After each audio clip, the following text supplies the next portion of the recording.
August 4th, 1962, Los Angeles, Brentwood. That night, Hollywood's brightest star, Marilyn Monroe, was thought to be alone in her bedroom. That's what the official records say. But the truth was very different. Because that night, Marilyn wasn't alone. There was something with her, something no one wanted to see, something everyone feared. A red, leather-bound notebook filled with handwriting. A diary containing bombshells that could change the course of history. And by morning, that notebook had completely disappeared. Now I'm going to tell you the story you've never heard about the diary Marilyn Monroe wrote on her last night. This isn't just a story about death. This is a story about secrets, power, and silence. Because some truths are truths that should never see the light of day. Marilyn Monroe's habit of keeping a diary is unknown to most people. This woman, who appeared emotional, vulnerable, and fragile in front of the camera, was actually highly conscious and observant. Starting in 1955, she began taking notes regularly. At first, these were simple thoughts, poetry attempts, and quotes from books she read. Marilyn never wanted to be just a beautiful face. She had intellectual depth. She read Dostoevsky and married leading writers of the era like Arthur Miller. But by 1960, her journals began to take on a different character. Now they contained not just personal thoughts, but her observations, conversations she overheard, and events she witnessed. Because Marilyn was no longer just an actress, she was a woman who stood beside the powerful, heard secrets, and occupied a dangerous position. According to her psychoanalyst, Dr. Ralph Greenson, the act of writing was a form of therapy for Marilyn. Writing was the only way for her to organize her thoughts, Greenson had noted. But the doctor never fully knew the content of those notebooks, or at least that's what he claimed. Something changed in the summer of 1961. Marilyn began growing close to President John F. Kennedy during that period. Although this relationship was gossip material in the press, behind the scenes it was much deeper and more dangerous. Because Kennedy wasn't just a president. He was a man under the watch of FBI Director J. Edgar Hoover, a man with connections to the mafia, and a man leading the world during the most critical period of the Cold War. And Marilyn was writing down every moment she spent with him. May 1962. Marilyn Monroe takes the stage at Madison Square Garden for President Kennedy's birthday celebration.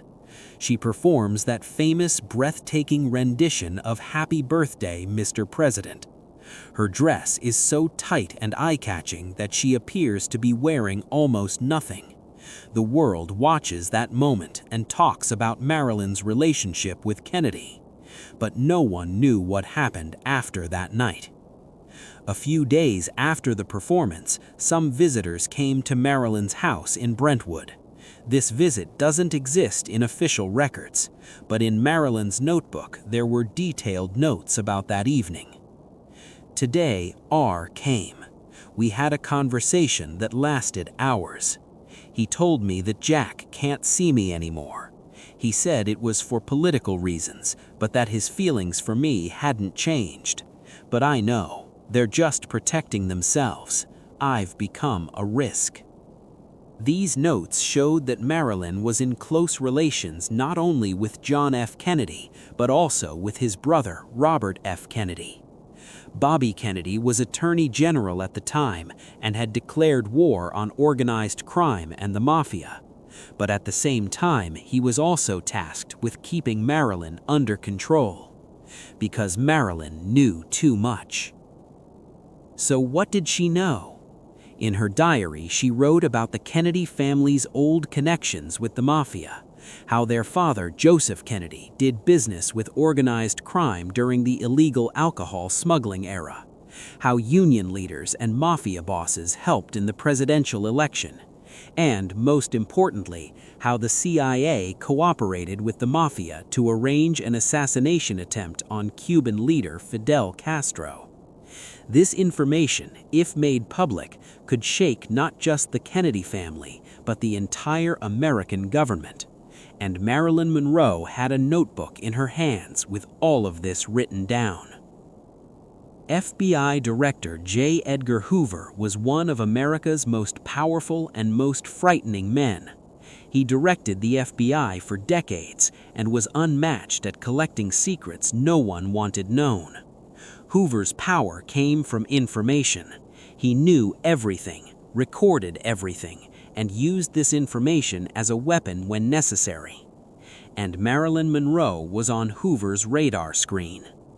In FBI files, there are hundreds of pages of records about Marilyn Monroe.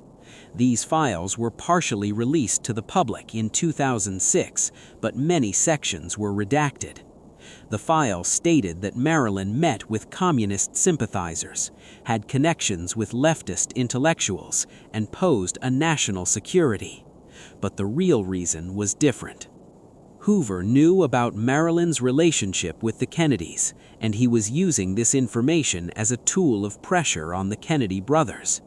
The president wanted to remove the FBI director from his position, but Hoover knew he had blackmail material on him. Marilyn, even unwillingly, was right in the middle of this power game.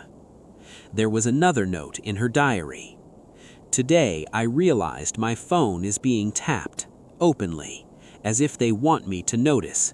Is this a message? Are they warning me or trying to scare me?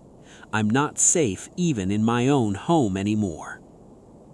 FBI agents were regularly monitoring Marilyn's house. Her phones were tapped, her visitors were noted, and most importantly, what she was writing and who she was telling what to was being tracked. Because if Marilyn talked, or worse, published what she wrote, the consequences would be catastrophic. Hoover was aware of the existence of this notebook, and he was looking for ways to get a hold of it. Marilyn Monroe was Hollywood's brightest star, but at the same time, she had seen the darkest sides of this industry. Harassment, abuse, exploitation, all of these were considered normal practices in Hollywood of that era. In her diary, what she wrote about the producers, directors, and studio bosses she knew would create scandals by today's standards. Deals made with young actresses, the casting couch culture, how drug use was encouraged. All of these were realities that Marilyn observed and recorded in her notebook. But her most dangerous notes were related to the mafia's control over Hollywood. In the 1940s and 1950s, the Las Vegas Mafia had a major influence on Hollywood. Celebrities like Frank Sinatra were in close relationships with mafia bosses. Unions, studios, even the careers of some actors were under mafia control, and Marilyn knew the details of these connections. Because she was in a circle with indirect connections not only to the Kennedy brothers, but also to mafia leaders like Sam Giancana. Giancana was Chicago's mafia boss and was serving both the Kennedy family and the CIA. The Castro assassination plans were made through him, and Marilyn had heard these things. Maybe she didn't know all the details, but she had heard enough, and she had written everything in her notebook. Another development occurred in the summer of 1962. While Marilyn was working on a film project, she was constantly late and causing problems on set. The studio fired her. This meant the end of her career. Hollywood now saw Marilyn as unreliable. But was this firing really due to other reasons? Marilyn herself thought this was a signal, a message telling her to stay silent. In her notebook, she had written, "They're trying to silence me. I feel it, but I won't speak. Not yet. But if something happens to me, everyone should know I wrote it. I wrote everything." Saturday, August 4th, 1962, was Marilyn Monroe's last day. According to official records, she was alone at home that night and died from an overdose of barbiturates. Whether suicide or accident, the official conclusion is still debatable. But the real story of that night is much more complex. In the afternoon, Marilyn made several phone calls. She called her psychoanalyst, Dr. Greenson. She spoke with her friend, Peter Lawford, and it's claimed she also tried to reach Robert Kennedy, but whether this meeting took place was never clarified. In the evening hours, Marilyn withdrew to her bedroom. Housekeeper Eunice Murray said that the light in her room was on and the door was locked. Around midnight, she noticed Marilyn was motionless and called the doctors. When Dr. Greenson and Dr. Hyman Engelberg arrived at the house, Marilyn was dead. However, there were contradictions between the official report and witness statements. Even the time of death couldn't be clarified. Was an ambulance called or not? Who else was in the house? Why was the police notified so late? And most importantly, where was that red leather-bound notebook in Marilyn's bedroom that night? Witnesses said that in her last days, Marilyn constantly carried that notebook with her. But in the search conducted at the house, that notebook was never found. Strange activities occurred at Marilyn Monroe's house after her death. Before the official police investigation even began, some people entered the house and searched for something. There are strong claims that Peter Lawford was at the house that night. Lawford was President Kennedy's brother-in-law and an important figure in Hollywood. One of Marilyn's last phone conversations was with him, and Lawford never fully explained the details of that night. But what was really striking was this. There were witness statements that FBI agents came to Marilyn's house even before the official police investigation began. Neighbors said they saw black cars and men in suits that night.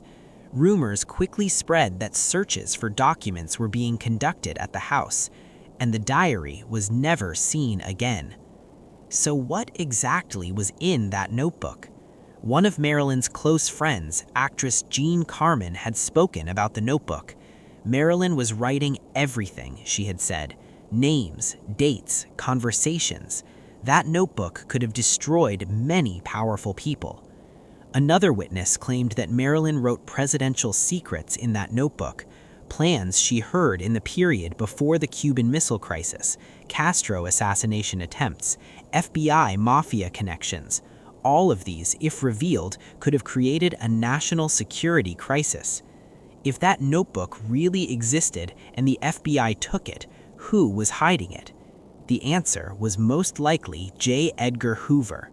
For years, Hoover maintained his power at the FBI thanks to the secrets he held.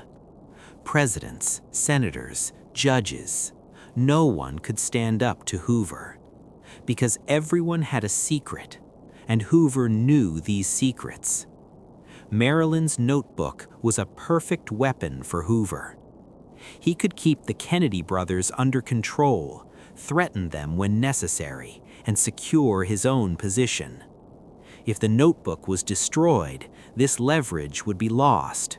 But if it was hidden, it would increase Hoover's power. In FBI archives, some sections of the Marilyn Monroe file are still classified. Documents released in 2006 under the Freedom of Information Act were largely redacted. Even today, it's stated that some information is kept secret on grounds of national security. But is it really national security, or is it hiding the dark pages of history? The person who came under the most suspicion after Marilyn's death was Robert "Bobby" Kennedy. Bobby officially denied being in California on those days, but witnesses claimed they saw him in Los Angeles. Some even said Bobby went to Marilyn's house. If Bobby was there that night, why? One theory was this. Bobby had come to calm Marilyn down and get the diary back. Marilyn was threatening to reveal her relationship with the Kennedy family. Maybe she would go to the press or publish her notebook. This could bring about the end of the Kennedy family. There were rumors of a heated argument between Bobby and Marilyn that night. Housekeeper Eunice Murray's statements were contradictory. According to some sources, Murray saw other people in the house that night but remained silent. But why would Bobby take the notebook? Because that notebook didn't just talk about private relationships. State secrets, CIA operations, mafia connections. If these were made public, it wouldn't just create a scandal, it would threaten national security. Bobby, as Attorney General, knew this information needed to remain secret. And if Marilyn spoke, that notebook could be evidence. The CIA was conducting the darkest operations of the Cold War in the 1960s. Assassination attempts on Fidel Castro were just one of these. And it's now a known fact that the mafia was cooperated with in these operations. So why would the CIA fear Marilyn Monroe's notebook? Because Marilyn, through her closeness to the Kennedy family, had heard about some of these secret operations. Maybe she didn't know all the details, but she had heard enough. And if this information was leaked, the CIA's illegal activities would be exposed. Some researchers claimed that Marilyn's death was actually a silencing operation. According to these theories, CIA agents came to Marilyn's house that night and silenced her. The notebook was taken and destroyed. But these theories were never proven. The CIA never released any documents about Marilyn Monroe, or at least didn't share them with the public. But there was another possibility. Instead of destroying the notebook, the CIA kept it. Just like Hoover, this notebook could be used as leverage against the Kennedy family in future political operations or in internal reckonings. Secrets are power, and power is never easily given up. Marilyn Monroe's death has become one of the most conspiracy-theorized events in history. Was it suicide, accident, or murder? Everyone claims something different. But the reality about the notebook is this: it's certain that she had a notebook. Marilyn's friends, her therapist, even studio workers knew about her note-taking habit. There's much speculation about what she wrote in that notebook, but its existence is undeniable. So why was it never found? There are three possibilities. It was taken by the FBI and hidden. Hoover used this notebook as a tool of power, and it was destroyed after his death. It was taken by the Kennedy family or their agents. The notebook was destroyed to prevent scandal. It was taken by the CIA. It was hidden on grounds of national security and is still kept in classified archives today. Or maybe the notebook was never taken. Maybe Marilyn destroyed it herself.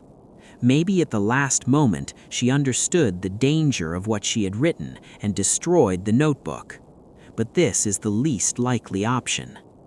Today, in 2025, more than 60 years have passed from Marilyn Monroe's death, but that lost notebook is still a subject of curiosity.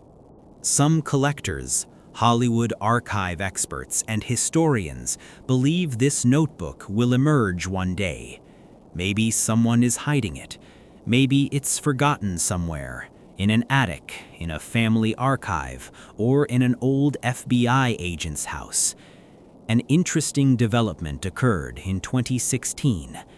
At an auction, some of Marilyn's personal belongings were put up for sale. Notes, letters, photographs. Among these were some handwritten notes, but that famous red notebook itself was not found.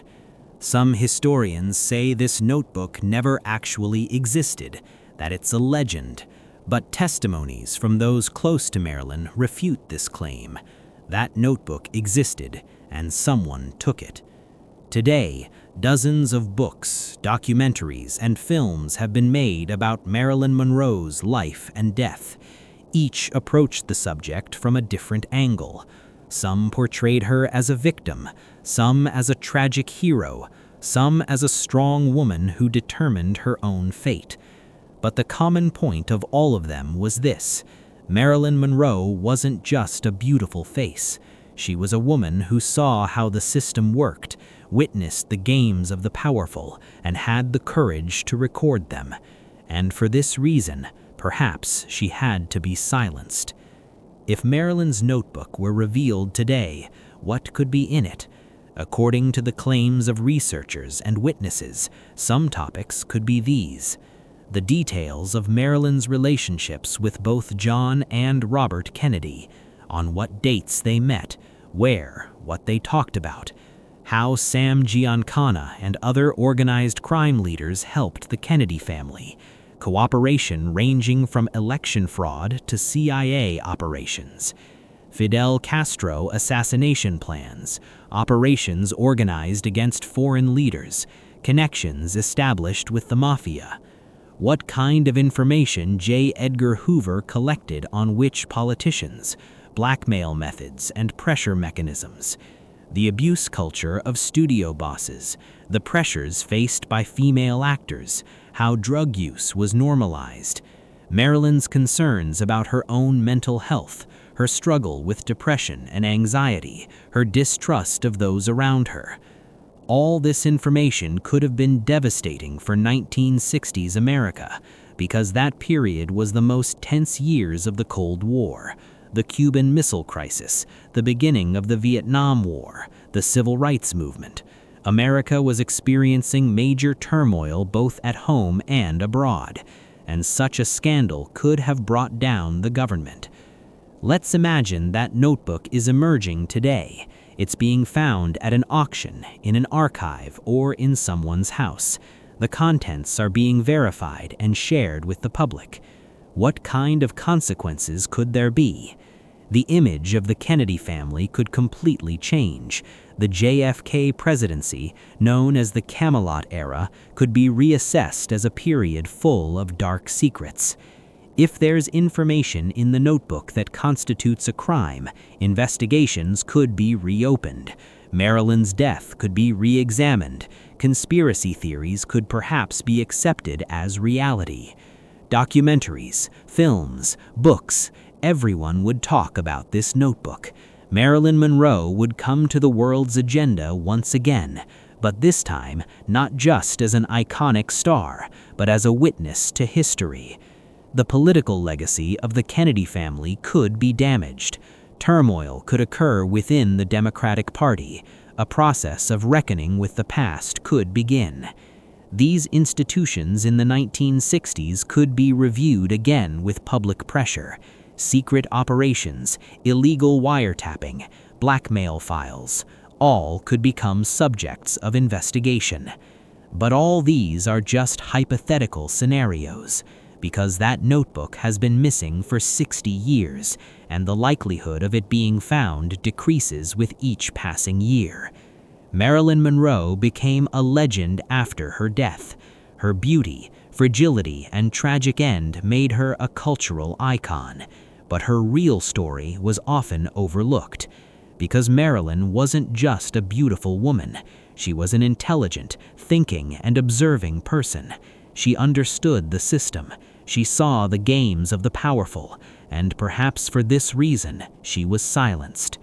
If we had her diary today, Marilyn could speak in her own voice. From her perspective, we could hear about the politics of that era, the dark side of Hollywood, the immorality of the powerful. But this opportunity was taken from us. With the disappearance of a notebook, Marilyn's voice was also silenced.